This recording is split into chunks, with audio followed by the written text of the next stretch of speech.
acompañaron y produjeron que este evento se realice porque insistieron enormemente hasta que lograron que a la noche nos encontremos. Le pusimos el título, ¿no?, que tiene que ver con el cuidado, ¿no?, con el cuidarnos. Les digo, antes de empezar, que dos cositas. Uno, que es una situación bastante rara hablarle a la nada misma, ¿no? Porque yo me veo chiquitita en un lugar y no veo más nada, solamente la veo a Joana, ¿sí? Así que es mi primera experiencia, no de hablar con mucho público, pero sí de hablar a una pantalla. Recién decía Tonucci que escuché la grabación, que era una cosa rara, y tenía razón. Bueno, pusimos el cuidar porque en estos tiempos de pandemia,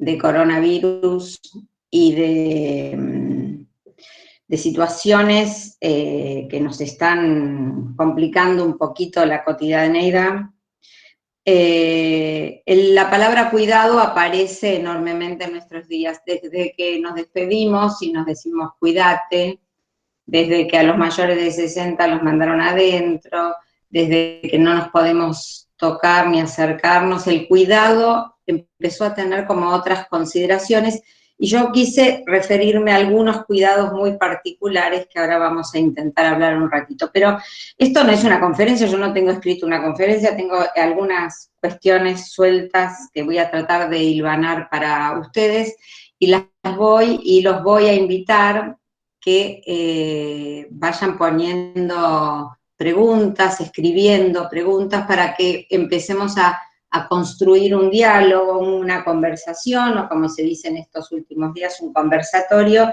para poder ir dialogando y armando un entretejido entre todos y nos salga algo para poder seguir pensando cada uno al finalizar este encuentro.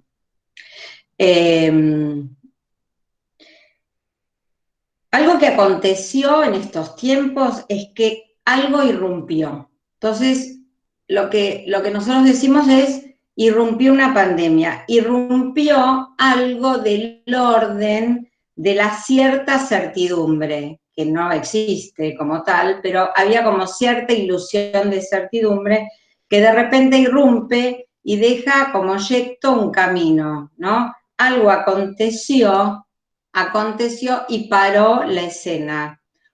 Detuvo la escena para que siga moviéndose de diferentes maneras, pero paró esta escena que venía haciendo. Este parate de esta cuestión que irrumpe produce que algo del orden de lo que podemos llamar acontecimiento nos deje detenidos en un devenir, en una vida que venía haciendo y para. Pero usamos la palabra de irrumpió porque es algo que acontece, ¿no?, que nos acontece psíquicamente, nos acontece, quiero decir, que nos deja como, de alguna manera, perplejos frente a una situación que no estaba esperada. En términos de lo educativo, es muy común que nosotros digamos, parafraseando a docentes, que nosotros no estamos preparados para esto. Y en términos pandémicos, digamos, como ciudadanos, en este caso del mundo, porque nos aconteció al mundo, nosotros podemos decir, tampoco, no estábamos preparados para esto. Nadie nos avisó que iba a venir algo así, no nos preparamos ni como familia, ni como sociedad, ni nos preparamos como comunidad. Entonces, el acontecimiento vino, disrumpió, interrumpió lo cotidiano y nos pidió, como sujetos, que respondamos a esto, ¿sí? Que demos una respuesta a esto en un no saber. No sabemos de esto, con lo cual la respuesta es una respuesta que vamos a ir a buscarla a territorios desconocidos. Vamos a ir a buscarla a un recursero psíquico, ¿sí? Ahí donde guardamos recursos para cosas, para acontecimientos que aparecen, porque una pandemia ninguno de nosotros vivos vivimos anteriormente, entonces no tenemos recursos específicos a esto. Algunos dicen que lo que hacemos es llegar a la escena con un manojo de cartas, con las cartas que teníamos antes, y las ponemos a dar, como quien reparte nuevamente las cartas. Este manojo son los recursos constituidos, construidos históricamente por todos nosotros, vividos históricamente por todos nosotros, referidos a los sistemas familiares de donde venimos, a las historias, a las comunidades donde pertenecemos, a todo lo que tenemos anteriormente, y se ponen a jugar acá, se van a jugar en este nuevo juego.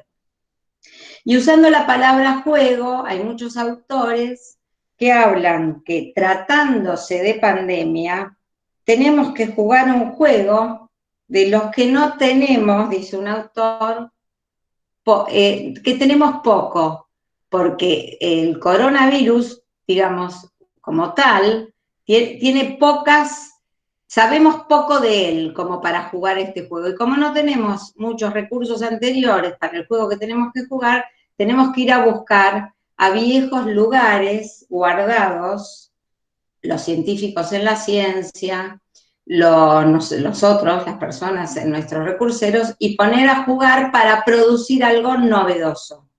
Por ejemplo, la ciencia tiene que producir algo novedoso para esto. Y nosotros vamos a tener que intentar producir algo novedoso para poder acompañar y acompañarnos en este momento. Hay una autora que lindo dijo, estamos mareados en una temporalidad extraña. Y me pareció una frase espectacular, porque es verdad, estamos como mareados, ¿no? Esta idea, por ejemplo, cuando nos mandaron adentro y teníamos que imaginarnos vivir días y días y días adentro de una casa, por ejemplo, para mí me resultó como imposible de imaginarme que no iba a salir de casa, ¿no? Entonces, estábamos como mareados. Después con el tiempo nos fuimos acomodando y esta persona que dice esta frase, que es Nachmanovitch, dice algo que tiene que ver con las formas de acomodación de lo acomodable, ¿no? Porque estamos mareados, ya tenemos un problemita, que estamos mareados en una temporalidad, otro gran tema, la temporalidad en estos tiempos, extraña, porque es desconocida. Todas estas variables jugando juntas dan un entramado que nos lleva a pensarlo en el orden de la complejidad, digamos. La escena es por orden más compleja. Entonces, tenemos que habitar una escena compleja, novedosa. O sea, habitar una experiencia que nos es novedosa. A nosotros, los adultos, y a nuestros niños. A nosotros, los adultos, que cuidamos a los más adultos, y que cuidamos a nuestros niños que viven esta escena como nosotros en ese sentido. En el sentido de lo novedoso y lo extraño, no en el sentido de las posibilidades metabólicas, es decir, de las posibilidades elaborativas que tiene un adulto. Los niños entran a este mundo intentando elaborar una escena a la manera de ser niño. Como diría Tonucci, que está hoy paseando por todos los medios, con ojos de niño. Tonucci dijo hoy a la tarde algo interesante para que le pasaba a los chicos, que a lo mejor después se los cuento en un ratito, que estuvo lindo, me gustó, me hizo acordar cuando yo era chiquita. Entonces, habitar una experiencia es habitar un modo de presencia. ¿Sí? Nosotros tenemos que estar en un tiempo actual de una manera diferente, novedosa. Es como si sacáramos una foto de época, si todos nosotros sacáramos fotos de estos días. ¿Sí? Muchos dicen estos días, los que les gusta escribir, escriban, los que les gusta dibujar, dibujen, los que les gusta fotografiar, lo hagan, porque van a sacar fotos o van a escribir textos o van a pintar cuadros que van a ser propios de una época que nos tocó vivir. Y esta foto de época tiene, por ejemplo, yo puse dos fotos de época, ¿no? Una es las aulas virtuales. Es inéditamente una foto de época. No digo tal vez no lo sea en unos años una fotografía habitual. Hoy es una foto de época. Nosotros no teníamos escuelas virtuales. Teníamos tal vez, como en algunas escuelas como Joseph Caro, un aula de tecnología o algunas cuestiones de ese orden, pero no teníamos escuelas virtuales. Es foto de época. Otra foto de época es los padres dando clases en las casas de los niños, ¿sí? Es como otra forma de describir una escena actual. Entonces, esta escena que nosotros empezamos a describir como una escena compleja, tiene dos características muy importantes que yo quisiera ponerlas para poder entender la una e intentar sacar la otra. Una es que, como nunca, estamos en un juego, por ponerle un nombre, donde estamos implicados. Es decir, si yo me encuentro frente a un paciente, mi paciente y yo estamos implicados en la misma situación, no de la misma manera. No vivimos en las mismas casas, no tenemos la misma constitución familiar, a lo mejor no tenemos la misma situación económica, no tenemos la misma edad, ni una economía que responda o no nos responda, pero estamos implicados como si fuera, de una manera muy simple, estamos navegando en un mismo barco, ¿sí? El otro día en una reunión de BAMA, una directora dijo, es como si todos estuviéramos piloteando el avión, un avión compartido, ¿no? Entonces hay algo de que ver con la implicancia, ya no es el otro que padece algo y yo no lo padezco, o el moré que le está enseñando a un alumno que tiene una dificultad o tiene una situación que no tiene, ¿sí? A mí me hace acordar en el 2001, cuando había que contener a los morín para que contengan a los alumnos que venían con las familias desarmadas y desarmadas, algunos francamente, económicamente, entonces las reuniones terminaron siendo, y entendimos que teníamos que contener a los morín que también venían desarmados porque eran parte de la sociedad que se había desarmado en ese momento. Entonces, esta idea de implicancia es, bueno, todos compartimos esta escena, lo compartimos mundialmente. La otra cuestión, que es una cuestión muy importante a mi gusto, es que es una escena que nos implica fuertemente con un altísimo grado de exigencia. Y ahí paremos y pensemos un poquito. Nosotros dijimos y decimos que esta situación nos tiene agotados por el encierro, agotados por lo que tenemos que hacer, agotados por los que tienen niños y a su vez trabajan, o aunque no trabajan y tienen niños.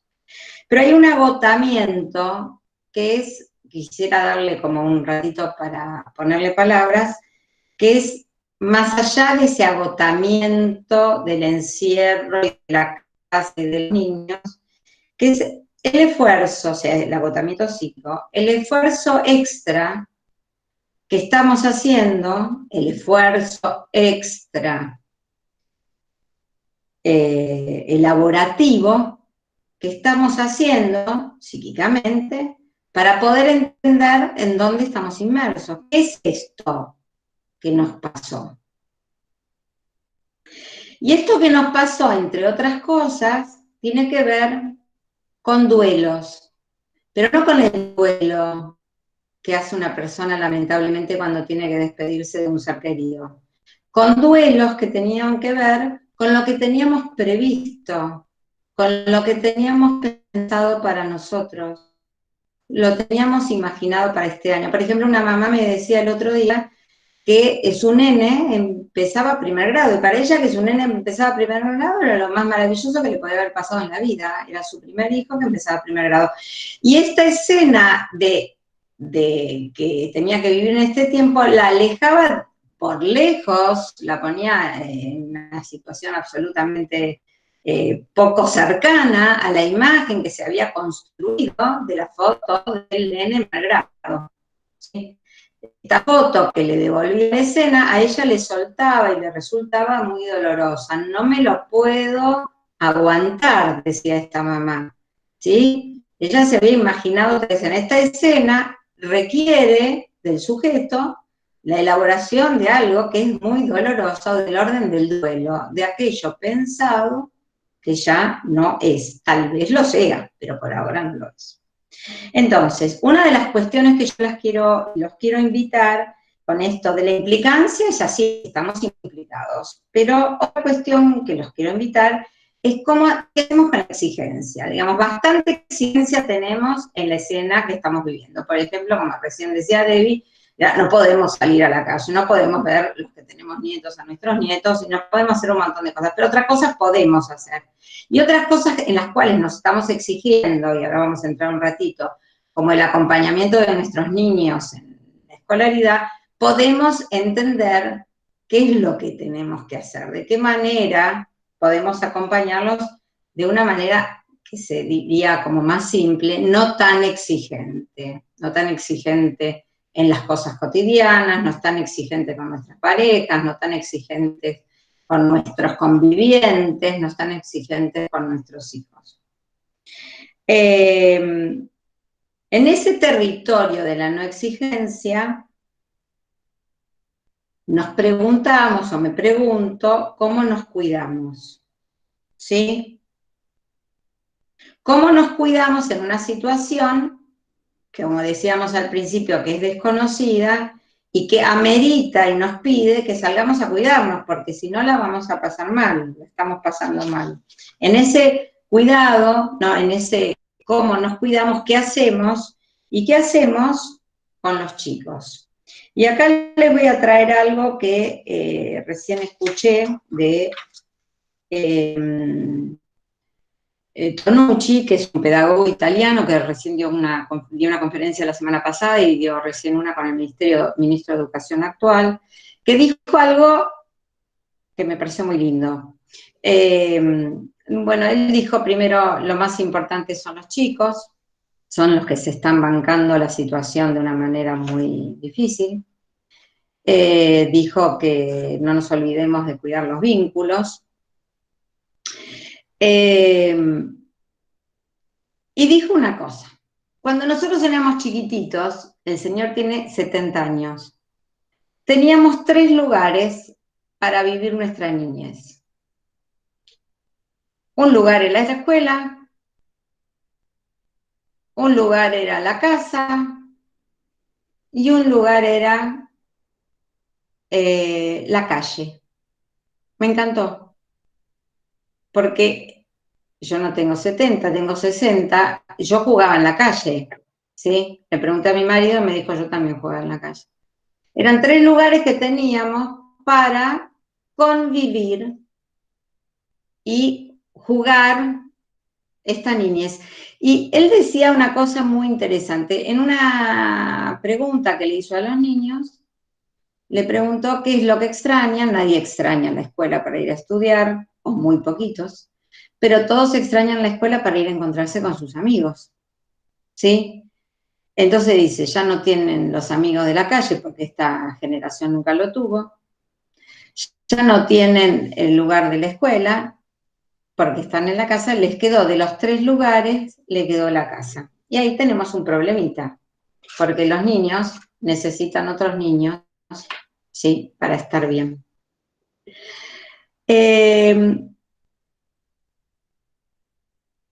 Otra cosa que dijo que me gustó, que hoy apareció en un grupo de mamás que tenemos a la tarde, que los niños necesitan un lugar para esconderse un poquito de los padres, porque tienen los padres todo el día mirándolos.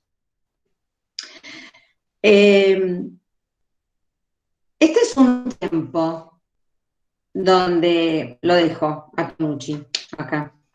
Este es un tiempo que tiene unos cuantos problemas, por eso se describe como un tiempo complejo. Tiene un problema esta pandemia muy serio, un problema que a los papás y a las mamás los tiene muy agotados, que es el tema de, no solamente del encierro y de la convivencia, sino el tema económico. Hay muchos papás y muchas mamás que se quedaron sin trabajo. Hay muchos papás que me dicen que no es que no quieren pagar la escuela, no saben cómo pagarla. Es un tiempo de mucha confusión. Confusión en los roles. Entonces tenemos descripciones, por ejemplo, como decía una mamá estos días, que ella no era maestra ni le gustaba ser maestra, que le encantaba que sus hijos tengan morín buenos, pero que se sentía todo el día más maestra que madre. Tenemos papás y niños desbordados, ¿sí? Hoy me dijo una mamá, casi hastiados, con excesos familiares. Y acá me voy a parar un rato. Porque para cuidar, que era el tema de hoy, tenemos que acompañar al otro a que pueda construir y constituirse subjetivamente, psíquicamente, en un territorio de bienestar, sin exigencia, como dijimos antes, pero de bienestar. Y en las casas se están dando unos complicados tiempos. Habitar esta casa, habitar este tiempo, mareados por una temporalidad muy extraña, como habíamos dicho hace un ratito, llevan a modos de presencia hogareños muy complejos. Por ejemplo, un autor dijo, la primera semana salimos con la manía.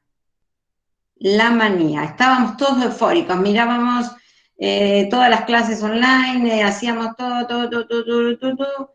A la segunda semana, o más o menos, por decir un tiempo, apareció la depresión. ¿Sí? El tiempo produjo, y la forma de transitar los modos de presencia muy complejos. Entre esa complejidad, lo que apareció son los excesos. Entonces me encontraba con chicos que se acercaban a la cámara, ¿sí? Como quien buscara una intimidad o una confidencialidad que este espacio virtual no lo tenía, porque la computadora o el teléfono con que hablaba conmigo estaba en la casa, casi en presencia de todos, ¿sí? Los chicos, como un paciente que yo tengo, se metían o se meten a debajo de la sábana y buscan un encuentro cercano donde aparecen infinita cantidad de denuncias, ¿sí? De denuncias que no la están pasando bien.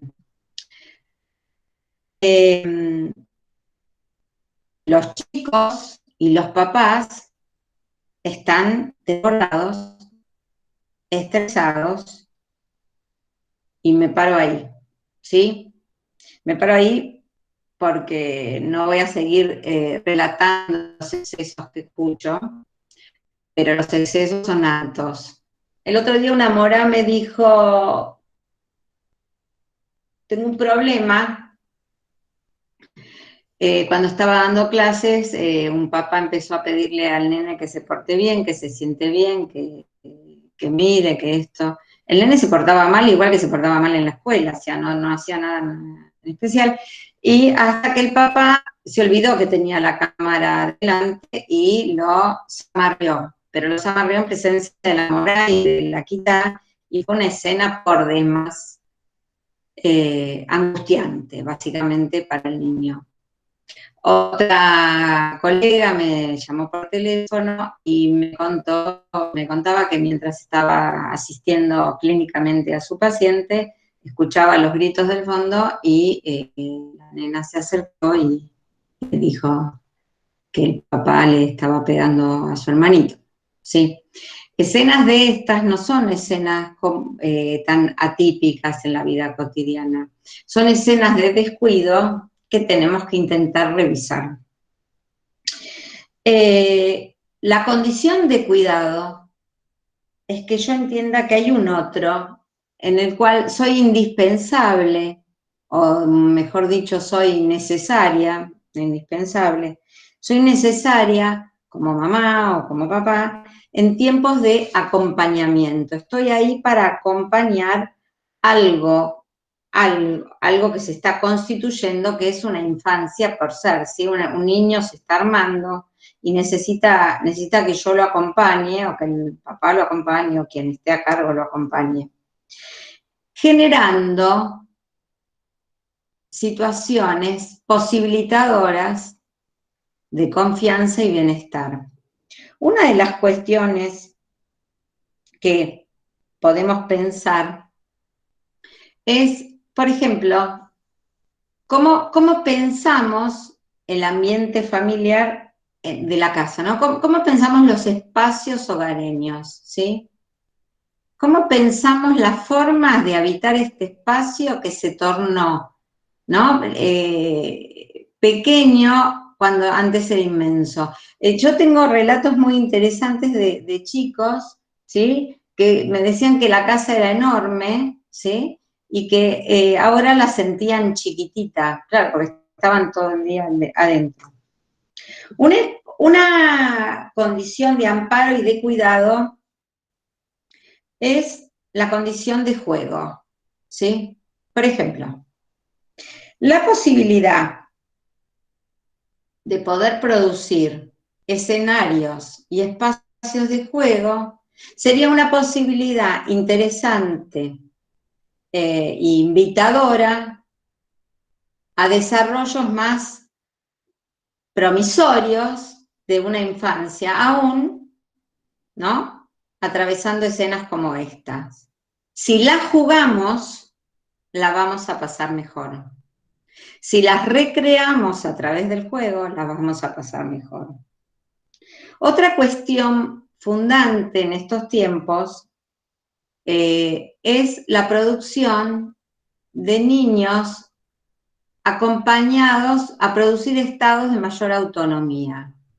Los niños están con los padres todo el tiempo y los padres están con los niños todo el tiempo. Ambos están agotados del otro, como se debe, está todo bien, ¿sí? La idea es cómo puedo producir como interespacios en esos espacios, ¿no? Entonces, hay ejemplos muy ricos, muchos de ustedes, donde los niños tomaron autónomamente cuestiones que antes eran dependientes de la vida de los padres, desde cosas muy simples como vestirse, como poner en la mesa, como hacer una comida semanal, como encargarse de algunas de las tareas hogareñas, qué sé yo, o como empezar a ser más autónomos en la vida de sus aprendizajes escolares. Yo no coincido mucho con la línea que tienen muchos que esto es una oportunidad, ¿sí? Yo hubiera preferido que la pandemia no acontezca, pero si la tenemos que vivir, intentemos sacarle a esto lo mejor que podemos, en el sentido que en vez de nos complejice más, nos haga pensar qué pudimos hacer en estos tiempos. Entonces, producir escenarios de juego es algo que podemos intentar poder.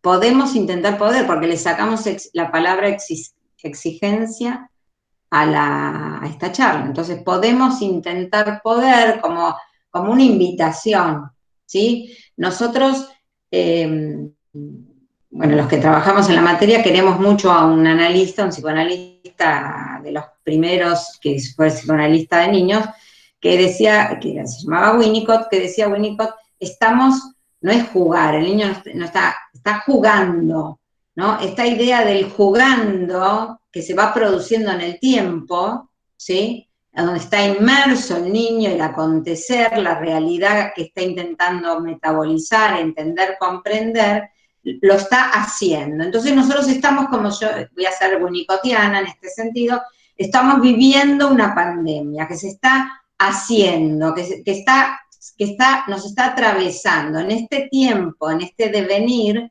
vital, vamos a intentar, jugando con ellos, ¿sí? Entender realidades, nosotros también tenemos que entender la realidad. Yo también tengo que entender que no puedo ir a visitar a mis nietos porque me puedo contagiar.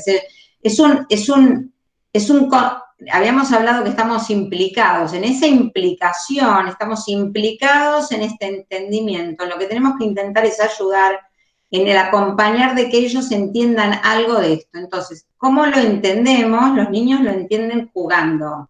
Dale que jugamos, me dijo un paciente el otro día, no lo puedo mostrar porque es privado, ¿no? Pero vamos, jugamos que viene el coronavirus, la cuestión que terminó haciendo un libro espectacular que le dio una vitalidad al coronavirus, ya no era invisible, era bien visible para este niño, este coronavirus que armó, y entonces lo mataba. Él mataba el coronavirus de esa manera, iba tratando de elaborar algo, las fantasías mortíferas que tenían relación a una escena como la que tienen, como la que tenemos. Entonces, el juego, la autonomía va de la mano, como si yo dijera es prima hermana, está asociada absolutamente a procesos de fortalecimiento del yo. Un pibe jugando, un pibe o una nena produciendo estados más autónomos, va indudablemente fortaleciendo su yo. En mi consultorio es muy común, no me sale ahora el concepto, la frase que de los papás que me dicen muchísimo, yo quiero que sea segura o seguro, pero que tenga, no me acuerdo cómo se dice la palabra, que no, pero que sea, no que tenga esa fortaleza, pero ya me va a venir el término que dicen mucho los papás. Y esto es lo que se llama la fortaleza del yo, ¿sí? Esta idea de que yo voy a poder con esto, ¿no? Autoestima, me ponen acá confianza en sí mismo, pero hay otro término, uno más, chicas, aquí están en el área. Autoestima usan mucho los papás, que tenga autoestima, ¿sí? Esa está. Entonces, autonomía, autosuficiencia, acá me están tirando data, las amo. Personalidad, autoconfianza, miren todo lo que aparece, es verdad, todo eso, me piden como que si yo le insuflara, le diera una inyección de todo eso. Se ríen acá algunas. Es verdad, esto se llama fortaleza yoica. También en la adversidad uno construye recursos para, ¿vieron ese famoso dicho que a todos nos han dicho en algún momento, lo que no mata fortalece? Bueno, tiene que ver con las formas de los recursos que uno va a poner a responder, ¿no? ¿No? Para poder hacerle frente a las cuestiones de la vida. Si yo te cuido, si yo te amparo, si yo te sobrecuido, si yo te hago, termino toda la tarea, si yo te establezco el lugar de juego, te digo con quién vas a jugar y de quién te vas a hacer amigo, entonces ese yo no despliega, no expande, no construye recursos psíquicos de los cuales, como un recursero, como si uno tuviera un bolsillo cargado de recursos, a los cuales uno va a ir a buscar en momentos de necesidad. Hay mucha gente que tuvo la suerte de tener una vida muy tranquila y de no tener demasiadas penurias, y cuando se pone grande y le pasan cosas, dice, no me la contaron bien, y no sé a dónde apelar para ir a buscar esos recursos, ¿sí? Los recursos se van construyendo, no necesitamos tener los malos momentos, pero en los malos momentos también se construyen. Entonces, este momento, que es un poquito complicado, podría ser, sin la idea de que bueno la pandemia, podría ser un tiempo, me da risa porque yo tengo que dar una conferencia la semana que viene y vengo después de uno que puso de título algo así, qué bueno la pandemia. Entonces digo, me voy a tener que pelear con el orador anterior, ¿no? Sin pensar que bueno la pandemia, sí voy a pensar qué recursos puedo construir. Por ejemplo, para los que son un poquito más íntimas, ya le he contado alguno, yo aprendí a hacer jalá por primera vez en mi vida, ¿sí? Necesité un tiempo, parece, de recuerdo de mi madre de intimidad, qué sé yo, hogareña, para poder producir algo, ¿sí? Algo que no es menor en mi vida, que es importante, ¿sí? Otra cuestión, entonces dijimos la autonomía, dijimos bajar la exigencia, dijimos la implicación. ¿Cómo se hace para brindarle a los niños todo lo que necesitan? Ay, se me fue. A los niños todo lo... Melanie, volvé con la pregunta. A los niños todo lo que necesitan. Cuando no hay fuerza, paciencia, cansancio y ellos están desafiantes. Perfecto, el otoño. Digo, otra cuestión, no sé si contestarle a Melanie o seguir, bueno, le contesto a Melanie y me hago una rayita. O podemos dejar, si no podemos poner que paramos, hagan preguntas, contestás, o si no, en un ratito, cuando termines la idea, como vos quieras. Bueno, termino una idea y nos vamos a la pregunta. Pusimos juego, pusimos autonomía, pusimos la palabra. La palabra como vehiculizadora. Los nenes me preguntan todo el tiempo de qué estamos hablando cuando hablamos. Y yo les quiero contar algo. Hay una expresión muy fuerte que se dice que hay palabras que nosotros aprendimos en casa y que después son renombradas en la escuela. Cuando son renombradas por otro en la escuela, la mora, el moré, el rap, cuando son renombradas por otros, las palabras toman otras adjetivaciones, son dichas de otra manera, tienen nuevos significados.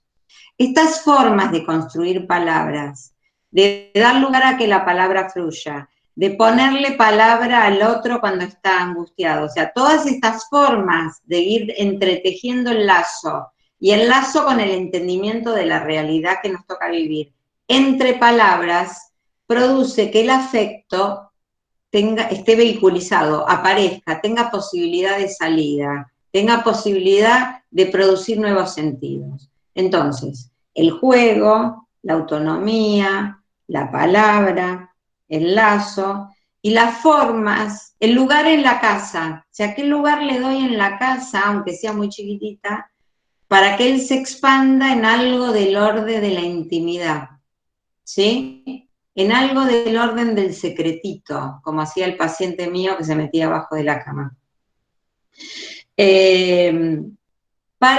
Con la idea de cuidarlos. Lo que nosotros tenemos que cuidar es que ellos puedan hacer procesos y cuidarnos a nosotros también, no solamente a ellos, cuidarnos a nosotros y cuidarlos a ellos, de que puedan tener procesos metabólicos de comprensión de lo que sucede. Lo que sucede hoy en día es complejísimo para la cabeza de un niño, ¿sí?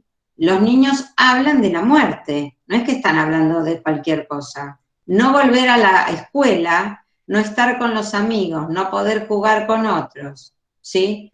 Tener miedo a salir a la calle o, como dijo un paciente, salió a la calle, vio una persona con barbijo y dijo, ¿ese es un señor muerto? El primer barbijo que vio. O sea, son los procesos metabólicos que tiene que tener un chico para entender que no vamos a salir a la calle, le vamos poniendo para que empiecen a aparecer procesos de entendimiento mayor de lo que está pasando. Bueno, paro ahí y después seguimos un poquito. Uy, hablé 45 minutos seguidos. A ver, escucho, Romy. Usted prendía mi cámara. Si alguien Hay una tiene mamá que alguna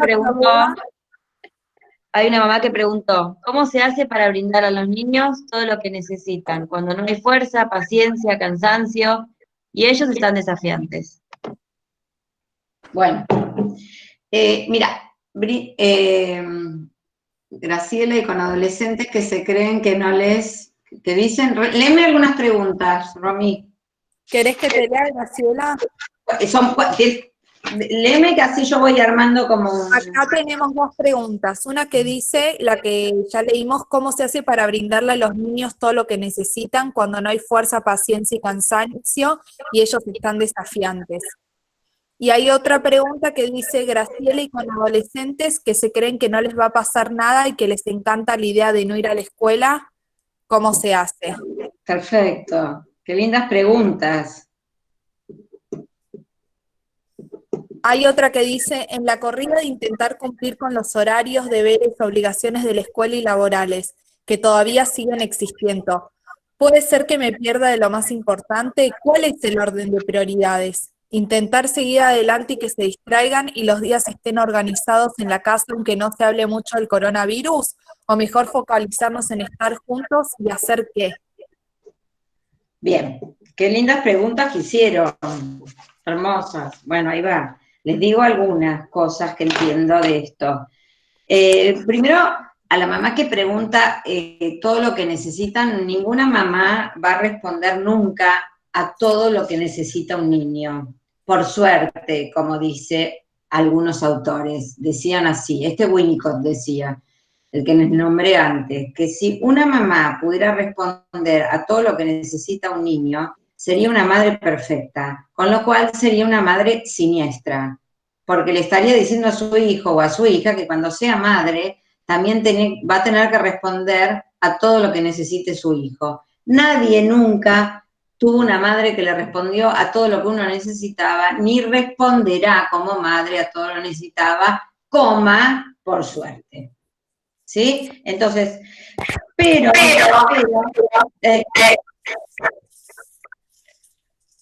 ¿sigo? Sí, sin problema.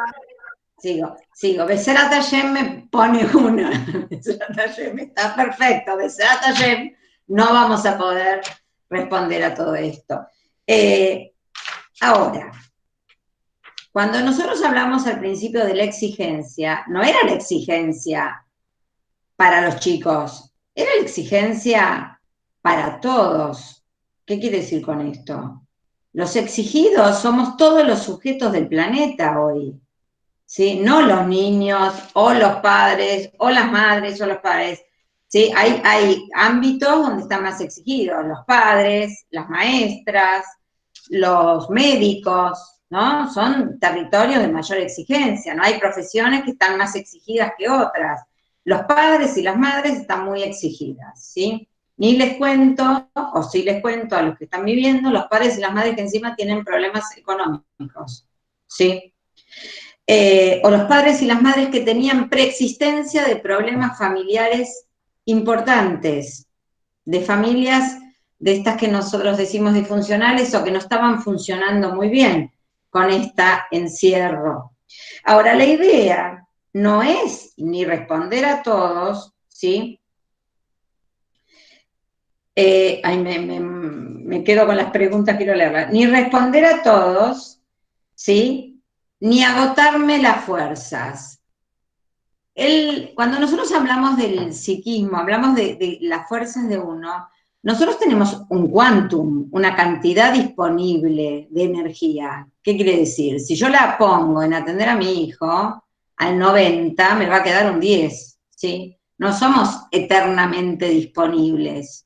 Tenemos una capacidad de responder a las necesidades acotadamente. A veces pensamos que es, ¿no? Cuando decimos, no vamos a dormir, no tengo más fuerzas, ¿sí? Vamos a responder con lo que tenemos.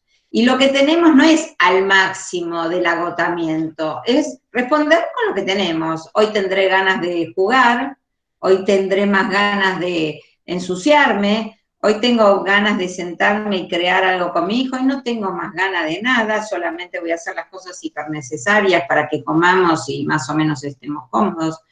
Vamos a ir regulando los días y las fuerzas, porque como los días ya vienen siendo muchos, y también faltan unos cuantos, y hasta que volvamos a la escuela ni sabemos, entonces vamos a intentar regular con lo que tenemos.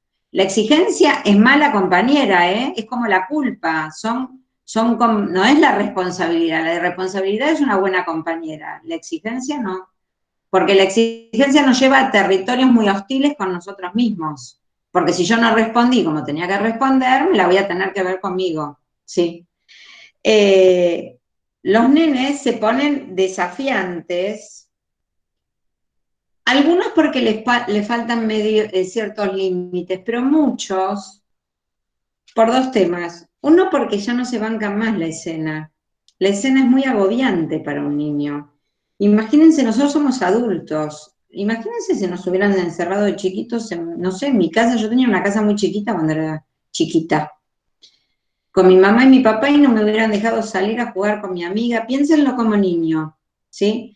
La verdad que es duro, duro. Yo me iba de mi casa todos los días a jugar con mi vecinita del fondo y de la esquina, ¿sí? Y a la mañana iba a la escuela a jugar con mis amigos y a la tarde al Julia a jugar con mis amigos. Es duro estar en la casa. Es impensado por nosotros y por los niños. Los niños no necesitan los amiguitos para pasar un rato, necesitan para ser niños. Entonces, un poco desafiantes son, realmente es muy difícil para los niños. Los primeros días yo pensé que iba a ser muy duro, me daba mucha pena, muy, muy, muy duro para los viejitos, ¿sí? Los viejitos, viejitos. Y después dije, ay, para los nenes peor, ¿sí? Y no sé con quién, pero es duro para todos.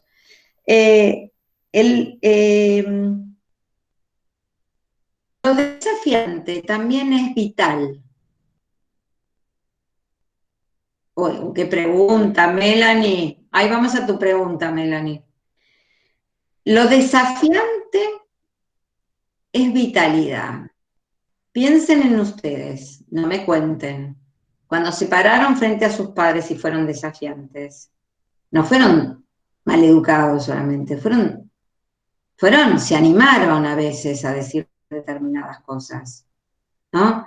Lo desafiante es vital. Eso no quiere decir que después el padre de uno lo mande a freír churros, ¿no? Como se decía, o a la cama, o le ponga, o le diga, mira, esto no me gusta nada de lo que estás diciendo, y bueno, y el límite a las formas de cada familia. Pero lo desafiante también es vital. Los chicos están pidiendo límites siempre, ante la pandemia, en pandemia, post pandemia. Pero los chicos están también pidiendo rutas en pandemia, es decir, otras formas de ser niño en estas formas tan acotadas que se le da hoy,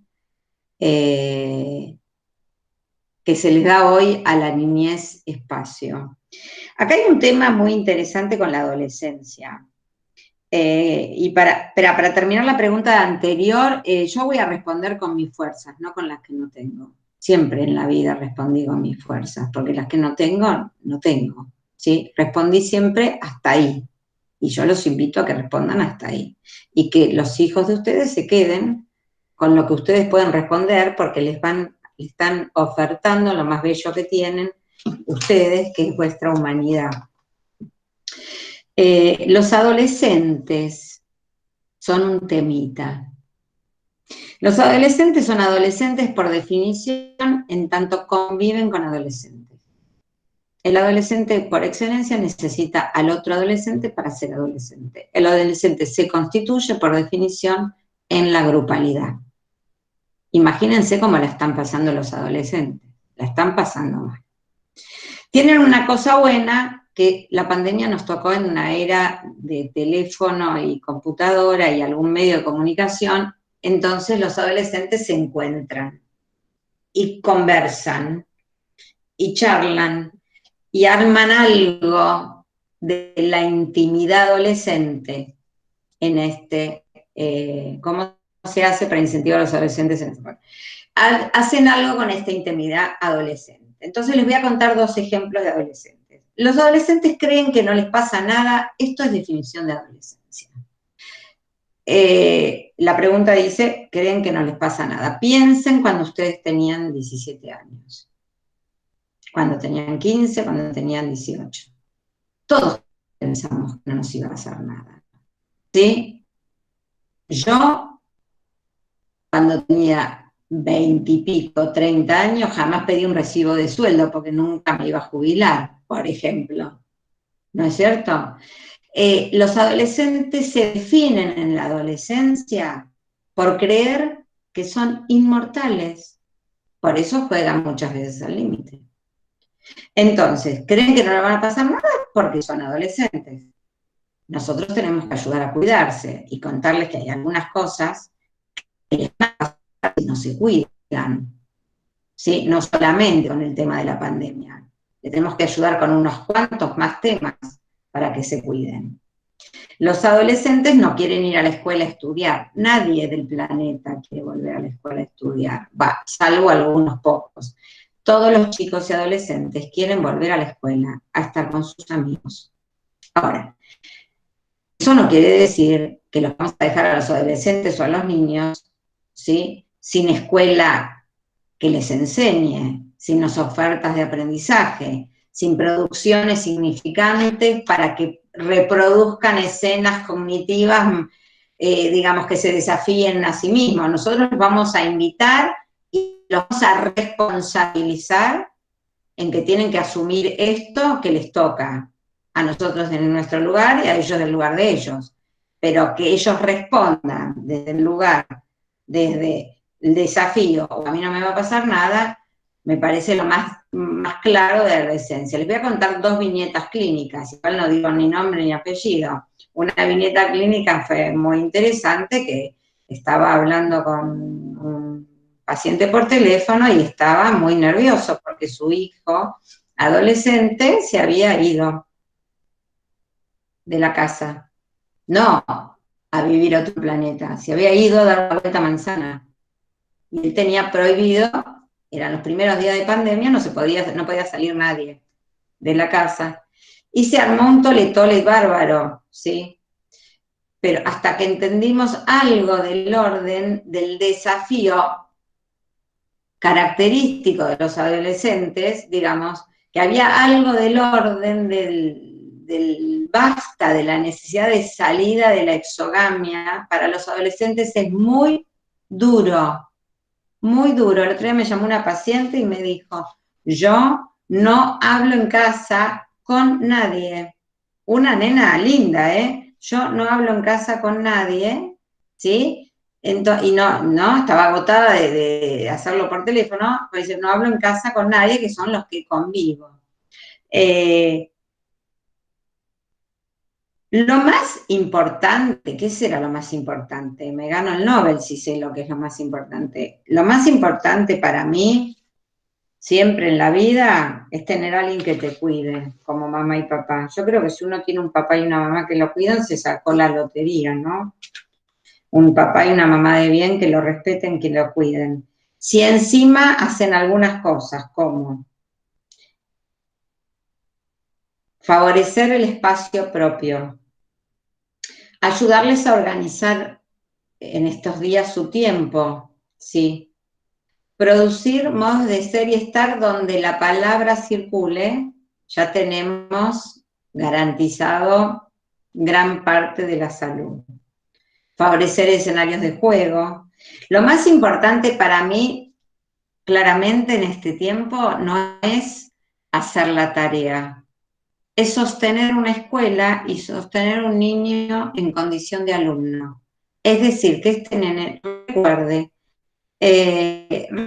que tiene una familia y tiene una escuela como terceridad donde habitar. Yo les quiero contar una cosita antes de empezar a cerrar, que es que un montón de chicos, cuando las maestras de escuelas públicas o de escuelas judías lo llaman, cuentan lo que está pasando en la casa, ¿sí? La escuela es un lugar de terceridad vital para un sujeto, ¿sí? Es condición necesaria. Nosotros no nos terminamos de constituir solamente en nuestras familias, nos terminamos de armar afuera, ¿sí? ¿Quieren hacer alguna pregunta más? ¿Algún cierre o algo? Lo cierro yo.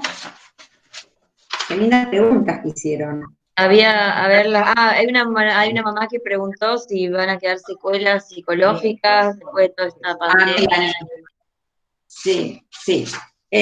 Bueno, nosotros no sabemos nada de pandemia. Sí, el hecho es dejarle un espacio para ellos, dicen unos. ¿Alcanza con dejarlos a jugar solos? No, no alcanza con dejar a jugar solos, depende de la edad de un niño, pero a los niños les gusta jugar solos, les hace muy bien jugar solos. Hay Winnicott también, estoy winnicottiana hoy, pero me hacen acordar. Winnicott decía, jugar solos en presencia, jugar no solos en presencia de la madre, digamos, hay una madre que está ahí, pero el pibe está jugando solo porque la madre está ahí, sería, ¿no?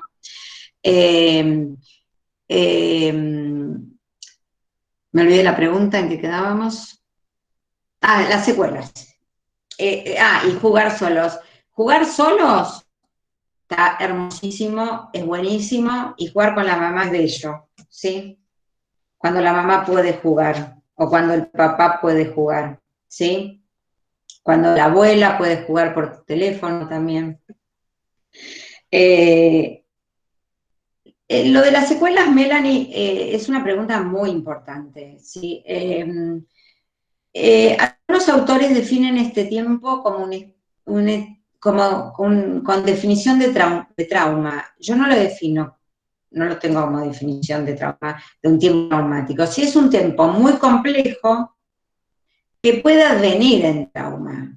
¿Sí? Por ejemplo, el encierro mal llevado puede advenir en trauma. O sea, la escena de exceso dentro de la casa puede venir traumático, pero si no, vamos a imaginar el mejor de los escenarios, un tiempo complejo, acompañados con mis papás, donde pasamos días complicados, donde me asusté cuando me enteré alguna noticia, donde mi mamá se puso triste cuando se enteró de otra cosa, y donde jugué, aprendí, qué sé yo, a cocinar, que mi mamá me dejó entrar a la cocina, me divertí con mi papá porque estuvo más tiempo en mi casa que lo habitual, hicimos qué sé yo, obras de arte magníficas, ¿sí? A lo mejor ese pibe pasa por la escena, ¿sí? Y le deja este tiempo un resto, una marca. Cuando sea grande se va a acordar que cuando era chiquitito, un año que no fue a la escuela, o medio año que no fue a la escuela, y que fue un tiempo complicado, ¿sí? Hoy Tonucci decía algo que me pareció muy lindo, es escriban lo que les va pasando estos días y guárdenlo, como quien se encuentra con un viejo diario, no sé quiénes tienen guardados sus diarios de cuando eran chicos o chicas. Y es muy copado leerse cuando uno tenía 15 años, 12 años, 8 años.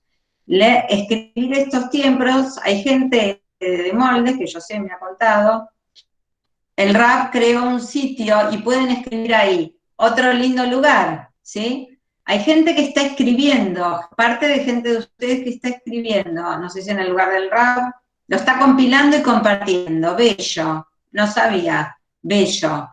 Es muy nutriente leer lo que nos está pasando ahora a todos, y es muy nutriente leer en unos años, en un porvenir, lo que nos pasó en ese tiempo. Está muy bueno. Bueno, siendo las 11 de la noche, ¿podemos ir cerrando? ¿Romy?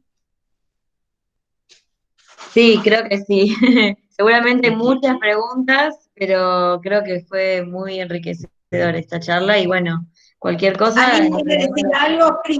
Escriba, así vamos despidiéndonos con las cosas que van escribiendo. Les agradecería que vayan escribiendo palabras o que les quedó. Queremos otra charla, muchas gracias, increíble, gracias. Segunda genial. parte. Podemos hacer segunda parte. ¿Qué algunas palabras que les quedaron? ¿Sí? Si Recién quieren me decir llamó, bien. recién me llamó el Ram, me dijo que estuvo escuchando, que te agradece, que bueno, se tuvo que ir un poquito antes, pero gracias por estar, nos dijo. Gracias, Alrab. Muchas gracias. Gracias siempre a ustedes, que yo los tengo en lo más profundo. Muchas gracias. En el más profundo de mi corazón. Les quiero leer una cosita y ahí nos despedimos. Chiquito, que escribí al final. Cuando pase este tiempo y nos volvamos a encontrar, ¿qué recordaremos? Tal vez lo que inventamos, lo que construimos con el otro, las locuras que nunca imaginamos crear. Para muchos será salir de lo preestablecido, y animarnos a producir construcciones colectivas. Eso nos va a salvar. Bueno, que tengan buenas noches, un placerazo haberlos visto y con algunos de reencontrarnos. Y nos despedimos por ahí. Muchas gracias. Después mandame eso, así se lo mando al rap también, ¿eh? Está bien, estoy escuchando. Déjame despedirme ahí que están escribiendo. ¿Qué te mando? ¿Esta final? Sí, ese texto. Buenísimo.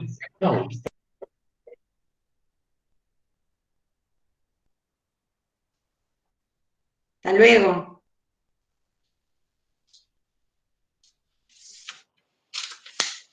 Muchas gracias. Hasta luego a ustedes. Estoy leyendo, me quedé leyendo lo que escriben.